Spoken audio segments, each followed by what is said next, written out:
सुंदरयाल जी धन्यवाद।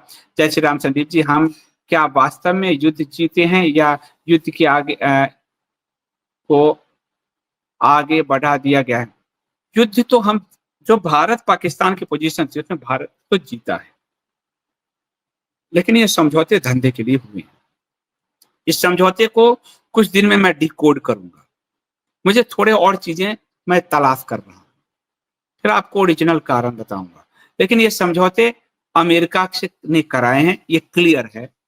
अमेरिका के राष्ट्रपति ने भी कहा क्लियर है, और अमेरिका के कहने पर भारत की सेना जो आगे बढ़ रही थी, आप सोचो ना कि उसने दिल्ली में मिसाइल दागा, उसको वहां नष्ट कर दिया।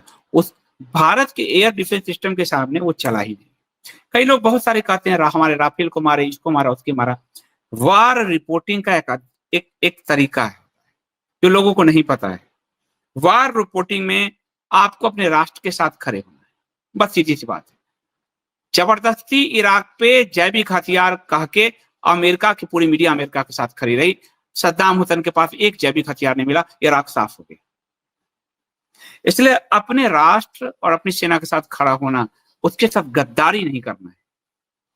हमारी सेना जो कह रही है हमको मानिए, हमारी सेना कह रही है उसके सारे एयर डिफेंस सिस्टम को खत्म किया है, उसके सारे मिसाइल डिस्ट्रॉय किया, हमें ये मानना है। राष्ट्र ऐसे बढ़ता है, ऐसी तरह चलता है। हम जबरदस्ती उसमें नहीं कुछ कह सकते। कई लोग ये कह रहे हैं राफेल गिराया, ढेकना गिराया, बहुत सारी सूचनाएं हमारे पास भी होती है, पर वार रिपोर्टिंग में काफी प्रोपेगेंडा हो जाता है। इसलिए वार रिपोर्टिंग में अपनी सेना, अपनी सरकार पे भरोसा रखें कि वो जो प्रेस रिलीज दे रही, क्योंकि ऐसा ना हो कि आप दुश्मन के हाथ का खिलौना हो जाए। इसलिए वार रिपोर्टिंग बहुत तलवार के धार पे चलने जैसा होता है। क्योंकि मैंने क्राइम और कोर्ट की रिपोर्टिंग की है, वार के मैदान में तो गया नहीं, दंगे कवर किया है, तो उसमें भी जो जो पैरामीटर्स लागू होते हैं वो यही वार रिपोर्टिंग में भी वही पैरामीटर्स लागू।